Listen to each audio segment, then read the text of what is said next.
Ça y est. Coucou Leïla, j'ai un petit souci de caméra. Voilà, ça fait un petit moment que ça a l'air de bloquer par moment, mais bon, ça va le faire. Donc je voulais te faire absolument ce petit temps. Alors je préfère la vidéo plutôt que que parler au répondeur et tout ça. Et puis je prends plus trop de temps pour le téléphone en fait parce que je trouve pas à l'heure actuelle. Donc je voulais juste que tu saches que voilà, en faisant ce temps pour nous deux en fait, parce que nous sommes un et que tu es une autre version de moi-même comme je suis une autre version de toi-même. Et l'intention que je pose toujours, enfin à l'heure actuelle, c'est vraiment d'être traversée et inspirée par la lumière, et que toutes les personnes à qui je vais m'adresser ou que je vais croiser sur mon chemin puissent profiter autant que moi des bienfaits de cette lumière. Donc voilà, alors oui, il y avait un petit désajustement, on pourrait dire, je pense, lié au fait qu'on n'ait pas partagé de temps ensemble aussi ces derniers moments.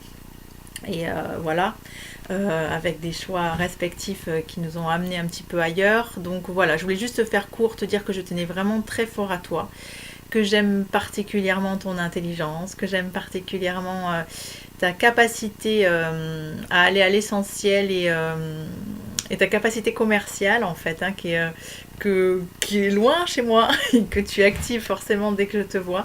Cette capacité à, à filtrer, à voir ce qui va être utile, utilisable et entendu peut-être.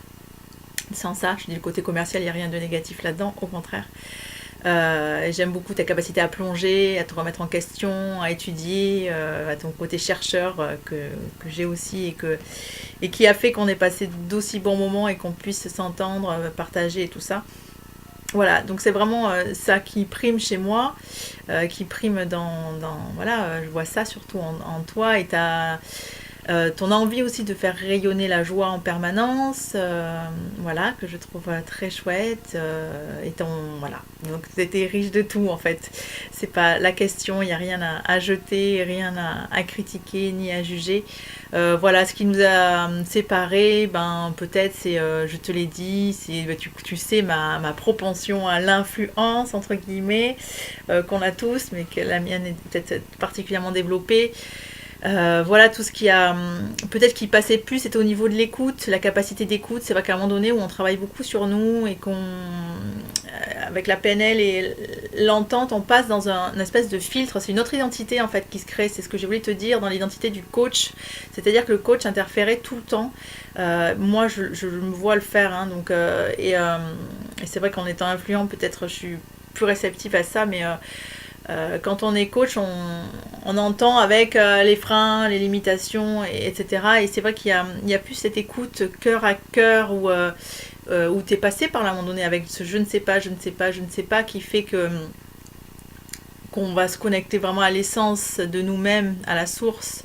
Et donc j'aimais beaucoup cette suggestion que tu nous avais faite et que je trouve géniale. Et moi je l'utilise énormément parce que c'est là où je deviens transparente et que la canalisation se fait pour des vies antérieures, etc. Et j'aime quand je ne suis plus là et qu'il n'y a plus cette interférence avec le vouloir aider et du coup qui interfère sur le libre arbitre et le pouvoir créateur. Donc c'est vrai que dans l'écoute que tu es capable d'avoir, là il y avait ce filtre avec qui voulait aider, il y avait cette partie qui voulait aider et qui est chouette, mais du coup que j'entendais vraiment avec les tu dois, faut que tu fasses ci, il faut que tu fasses ça, et ben l'influent, tu sais comment il ferme le rideau avec ce genre de propos, puisque c'est tout de suite une interférence sur le libre arbitre et le pouvoir créateur, et c'est vrai que comme moi tu le sais très bien, nous sommes les mieux placés pour savoir ce qui est juste ou pas pour nous, et on a nos codes akashiques à l'intérieur et on y a accès nous-mêmes. Donc l'idée du coach, c'est de faciliter ce chemin mais sans avoir vraiment les réponses en fait. Donc il y avait ça, ce tu sais, ces injonctions de tu sais, tu devrais, machin qui faisait que je sais pas, ça le faisait plus. À un moment donné peut-être où j'en recevais beaucoup avec la PLF et tout ça. Voilà. Et puis quoi après oui, après quand je t'entendais dire tout le temps ma vibration est tellement haute que je croise plus, les gens s'effacent devant moi, etc. Et ça c'est la même, on a tout en permanence. C'est-à-dire que le mouvement il est toujours là, à l'intérieur et à l'extérieur. L'inspire et l'expire. On n'est jamais perché dans une polarité ou dans une autre en permanence. On inspire, on expire. Donc en fait, ce qui fait qu'on est en permanence en mouvement avec nos vibrations, avec nos parties qui vont aller chercher une vibration haute ou une vibration basse. Et c'est nécessaire ce mouvement entre les deux. Puisque nous sommes plénitude et qu'il y a besoin de ces vibrations basses comme des vibrations hautes, ne serait-ce que pour coller pour au service de l'amour, de l'empathie et de l'évolution en fait, de pouvoir danser avec ces deux niveaux. En fait, il n'y a pas un hiver est fait d'un été et c'est la même pour nos parties. Donc quand tu me disais ma vibration est tellement haute que tous les gens s'effacent autour de moi, ça crée direct une division. Enfin, ça suppose en fait à l'intérieur, ouais, c'est pas ça suppose, mais ça induit comme une division, une séparation. Voilà, je suis séparée du monde qui n'est pas à la même vibration que moi. Et donc cette séparation que tu crées à l'extérieur, tu la crées à l'intérieur en fait.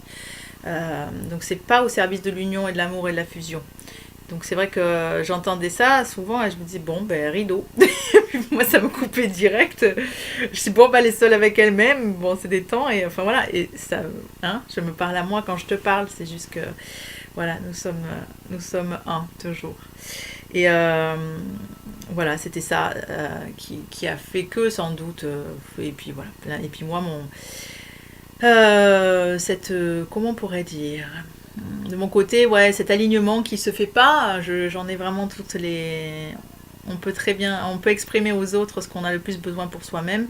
Et c'est vrai que là, dernièrement, j'ai écrit des articles sur l'alignement parce que la vie, je sais que c'est mon dada et la vie me teste là-dessus. Alors oui, il y a ce côté. J'ai fini par accepter des fois, accepter et plonger dans ce que la vie m'offrait.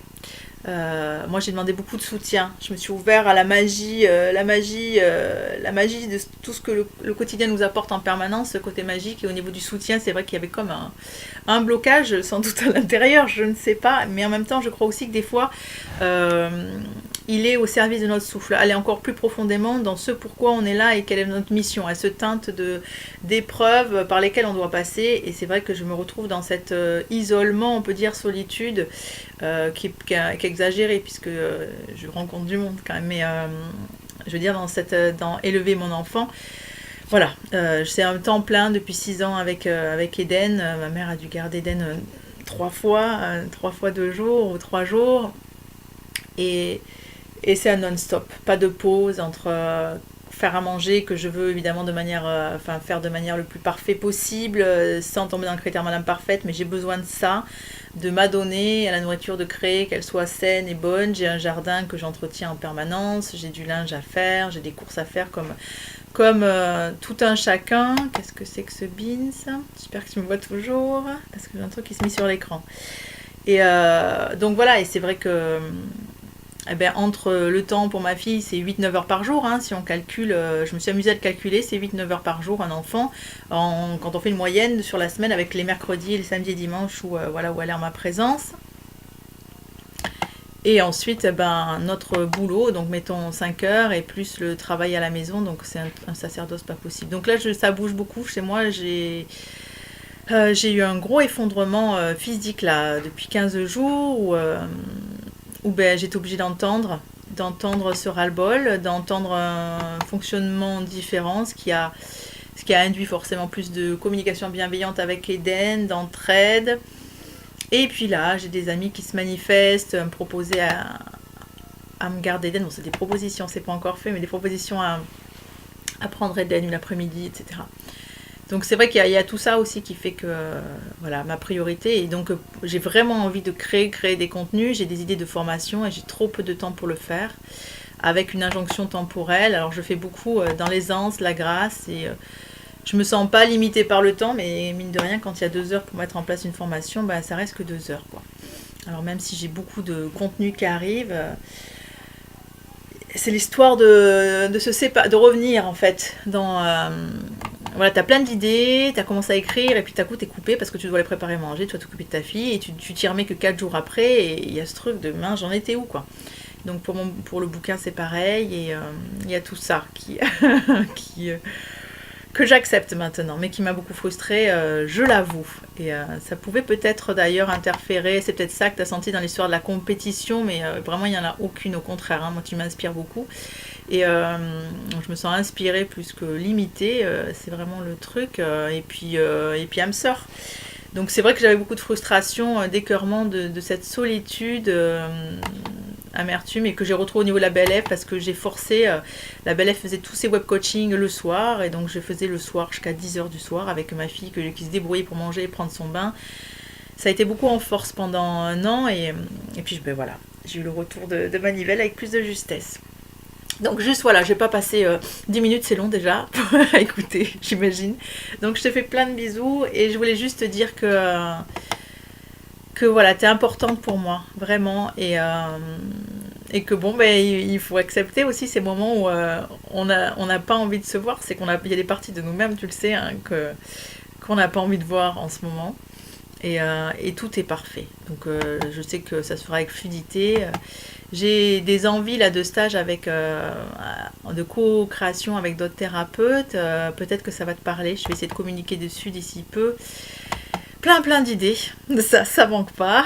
Et voilà. Donc maintenant, je sens de plus en plus qu'il faut que j'amène Eden à participer dans mes choses parce que elle est là. Donc vouloir séparer, je crois que là, j'arrête, décidément. Bon, ce truc d'alerte, détection virus me saoule.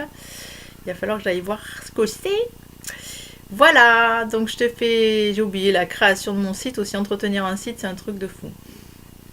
Voilà, mais je suis contente aussi de l'avoir fait et d'être passée par ces processus-là. Alors, comme tu le dis, maintenant, avec plus d'aisance et de grâce, ça serait pas mal. Donc, je te fais plein de bisous. Et au plaisir de te voir, embrasse Kenzo aussi. À très bientôt, Maléla. Bisous.